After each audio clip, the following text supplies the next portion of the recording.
Приход наш и уход загадочны. Их цели все мудрецы земли осмыслить не сумели. Где круга этого начала, где конец, откуда мы пришли, куда уйдем отселе.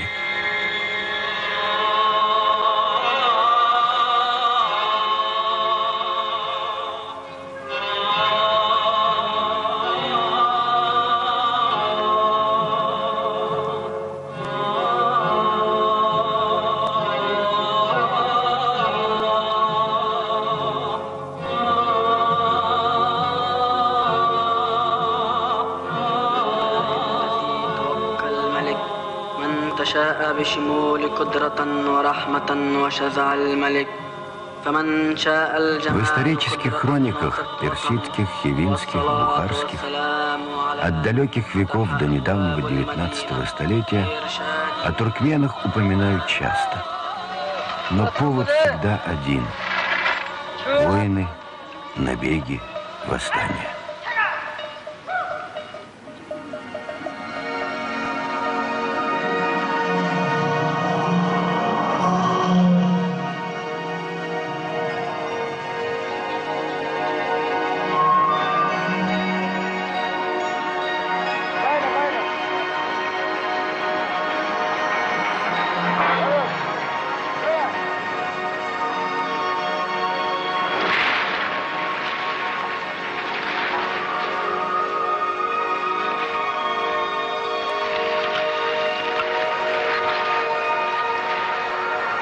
Сегодня все больше кругом нетерпимости и вражды.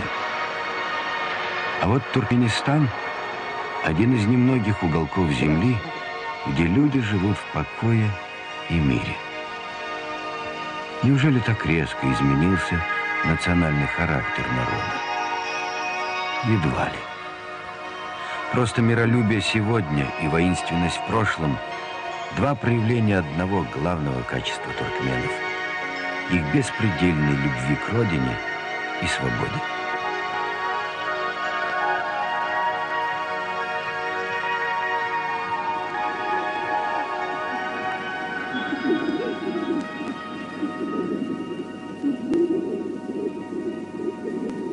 Кто только не посягал на землю туркменов. Она бедна водой, зато кровью полита щедро. Стоило ли веками сражаться, защищая такую вот землю? Человеку пришлому она кажется неприютной. А туркмены вслед за великим Махтум-Кули повторяют: «О пустыня, иные ландшафты пред тобою убоги». Много столетий пасли здесь свои стада предки туркменов. Овцу считали животным святым. Существует поверье, чебану, который 7 лет пасет овец и ни разу ни одну не обидит, обязательно явится святой Хыдыр и исполнит самое заветное желание.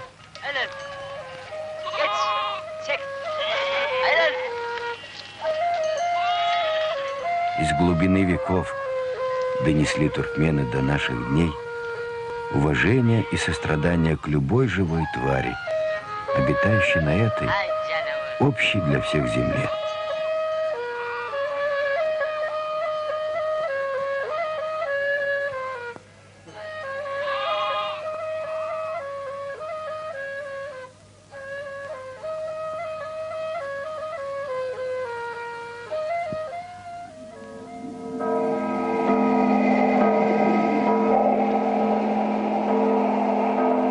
Есть легенда. В крепости Анау, вот здесь, на этом самом месте давно, в 15 веке, стояло дерево. На нем висел колокол. Однажды ночью святой шейх Джемал-ад-Дин услышал тревожный звон. Поспешил сюда и увидел.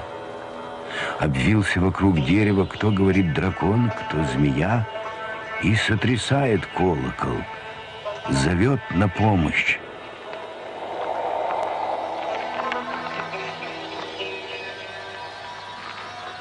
привела шейха Змея к своей умирающей подруге.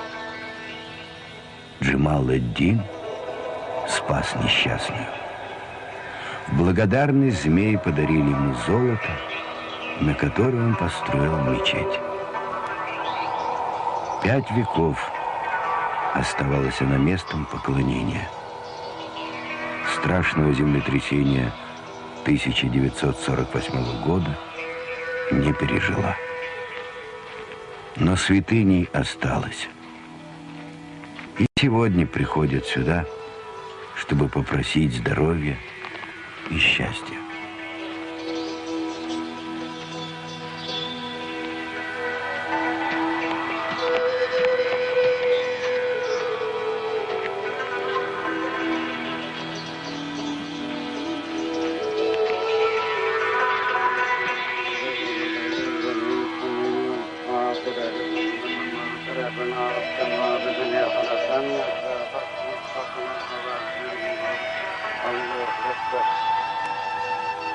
Старый Авлядя Кули благодарит Аллаха за то, что не спаслал ему долгую жизнь и дал силы трудиться. Один своими руками возрождает он сей Джамал-ад-Дин, дом Джамала, чтобы людям было куда прийти за утешением и надеждой. И пытается вернуть жизнь этой оскудевшей земле.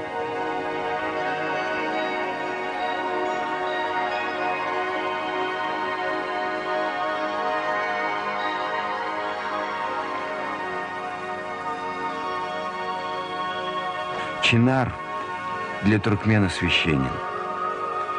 Вот этот чинар – самое большое дерево во всей Центральной Азии. Говорят, вырос он на могиле отважной девушки Фирюзы, ее 7 братьев, отдавших жизни за независимость своего рода.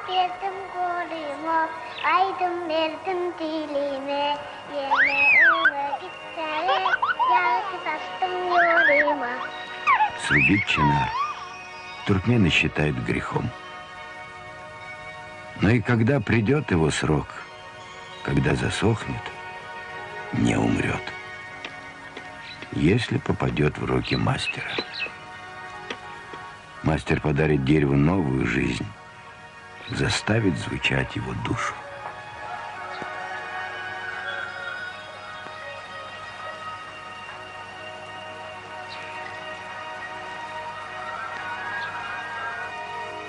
С незапамятных времен бахши, народные музыканты-исказители, играя на таких вот дутарах, пели и стихи великих поэтов, и дестаны, легенды и сказания о подвигах предков.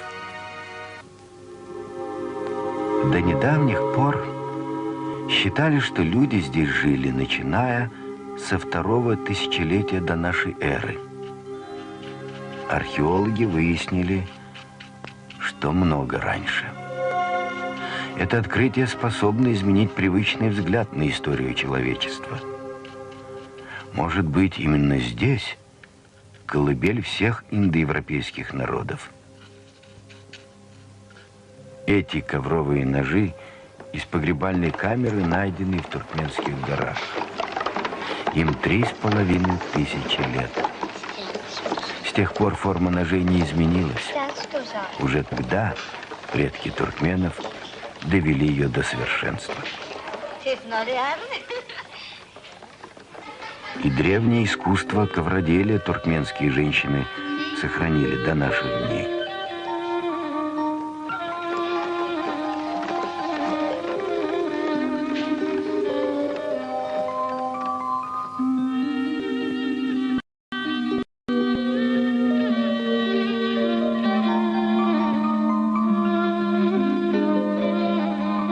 В XIII веке знаменитый путешественник Марко Поло написал: «Выделывают тут самые тонкие и красивые в мире ковры».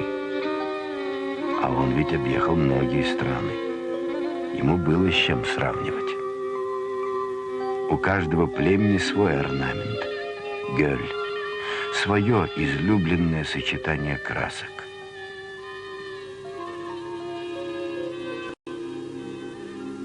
Помните легенду о мечети Ванау? Это она вдохновила художников. Они погибли во время землетрясения, как и мечеть, а ковер остался.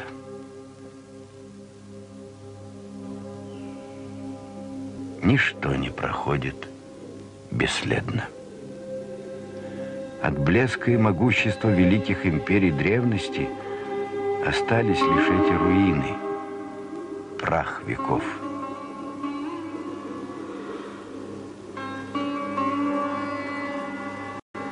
Древний Мерв. В священной книге зороастрийцев Авесте его называли Моуру. В клинописях ахеменидских царей Маргуш.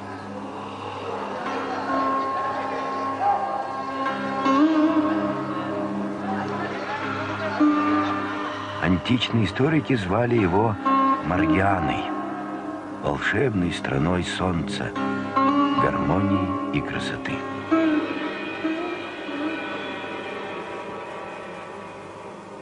Не станет нас, а миру хоть бы что. Исчезнет след, а миру хоть бы что. Нас не было, а он сиял и будет. Исчезнем мы, а миру хоть бы что. Может быть, именно здесь Омар Хайям написал эти строки. Он долго жил в Мерве, среди предков нынешних туркменов.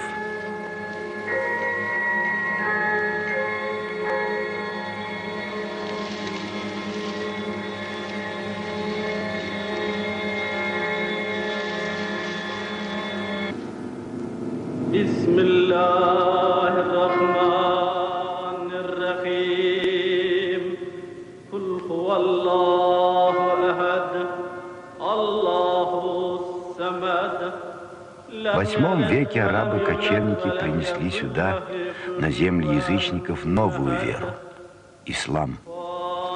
Не сразу и нелегко приняли ее местные племена. А когда приняли, фанатиками не стали. Здесь всегда уважали и чужую веру, любую. Зороастризм и буддизм, христианство и мусульманство мирно уживались в этих местах. Сегодня большинство туркменов сунниты, но никто не препятствует и шиитам по-своему возносить хвалу Аллаху.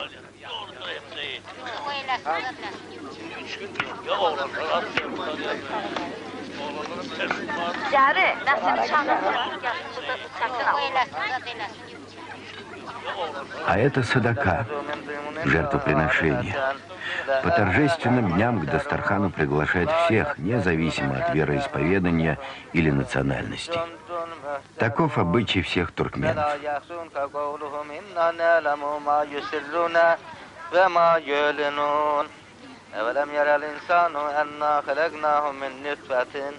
فإذا هو خاتم المبين فاضرب لنا مثلا من أسيا خلقه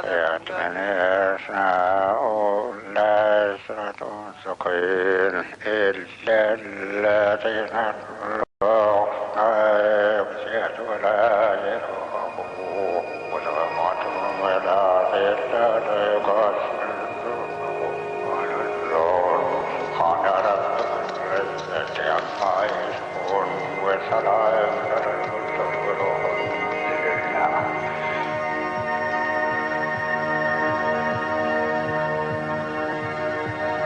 Туркмены. Только в X веке это имя стало общим для всех туркменских племен. С объединением пришло процветание, но жестока судьба. Туркмены приняли на себя один из первых ударов полчищ Чингисхана. 5 миллионов человек жило в Мерве, осталось 5000. Позор тому, кто оробел. Судьба его обманет ныне. Враг осквернил родной предел, в отважных дух воспрянет ныне. Чем дань врагу платить сполна, пусть каждый саблю скинет ныне. Сиид Назар Сииди был рожден певцом любви, стал воином. И не только поэтом. Женщинам тоже пришлось брать в руки оружие.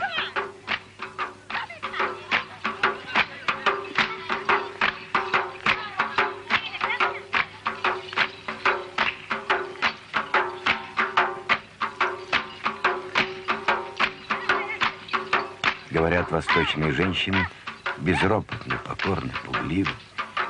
Может быть, это и правда, но только не о туркменках.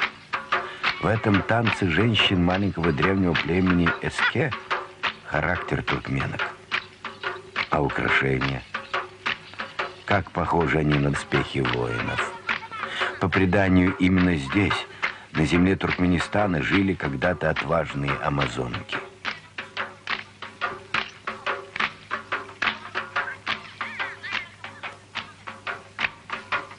Не о них ли напоминают эти шлемы девушек из племени Теке?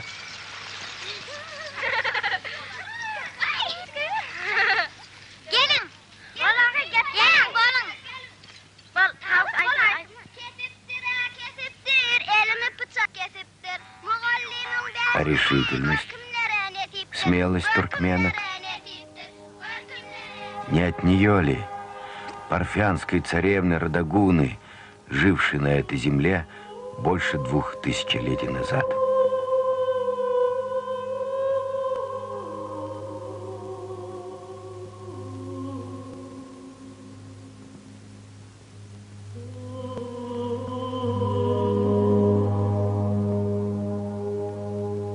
Там, в глубине веков, истоки и мастерства, и идеалов красоты.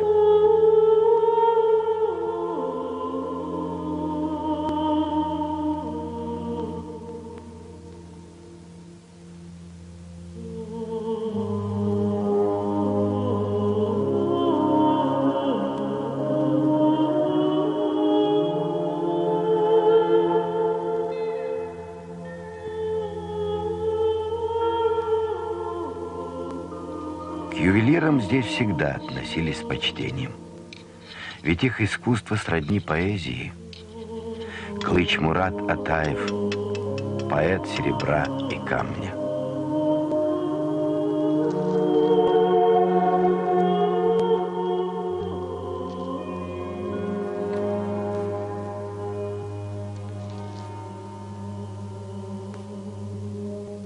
Серебряных дел мастером был и великий поэт Махтумкули Фраги.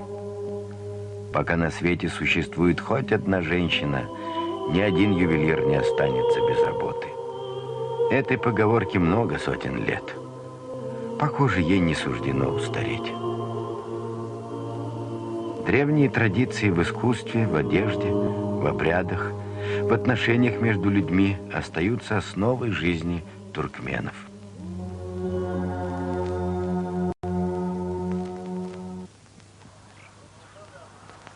Из глубины столетий дошел до наших дней закон: старшего почитай, младшего опекай.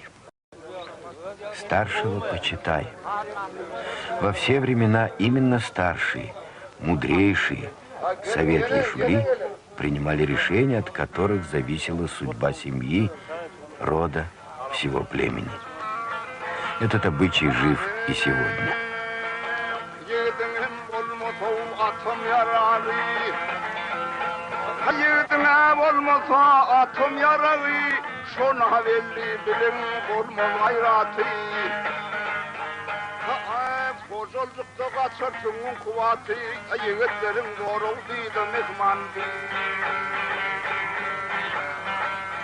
Türkmenistan'da her şey şeyle latıyor. Halkımızın ona ilk küçük Şefatken olur cebulumdur.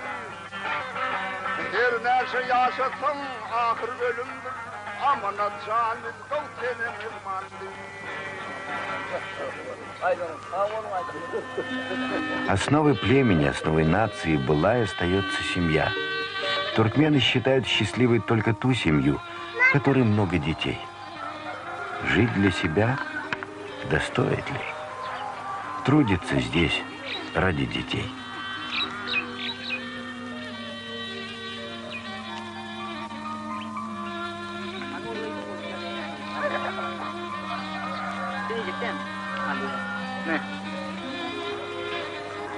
Cennet? Ne Cennet? Suyucu mu?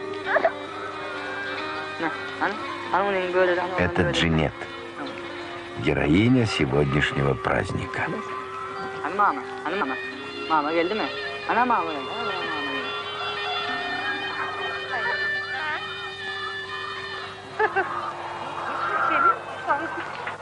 Почти все семейные торжества у туркменов связаны с каким-то этапом жизни ребенка. Вот и сейчас в этом доме готовится к Сачтуи, дню первого пострижения головы.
Salam. Geldiniz salam. Salam aleyküm. Salam aleyküm. Salam aleyküm. Salam aleyküm.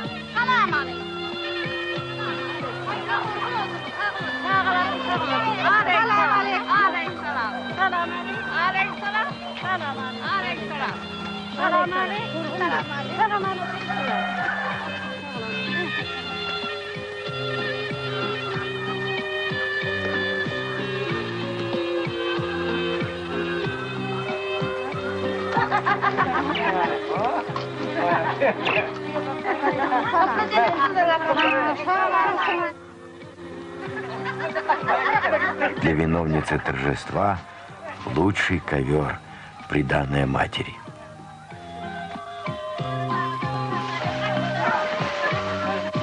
А вот и она, Джанет.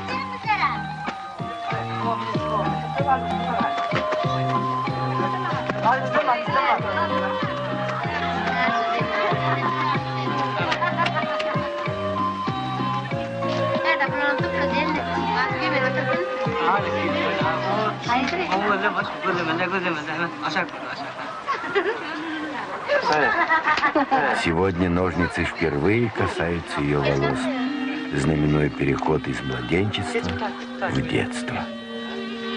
Это ответственное дело по обычаю поручают брату матери. Ему в подарок халат.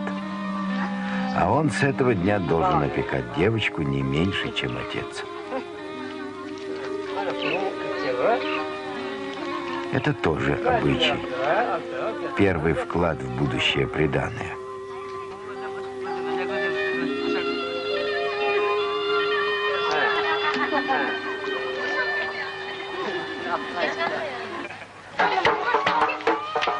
Завету предков заботятся о детях своих и чужих, о будущем туркмены следуют свято.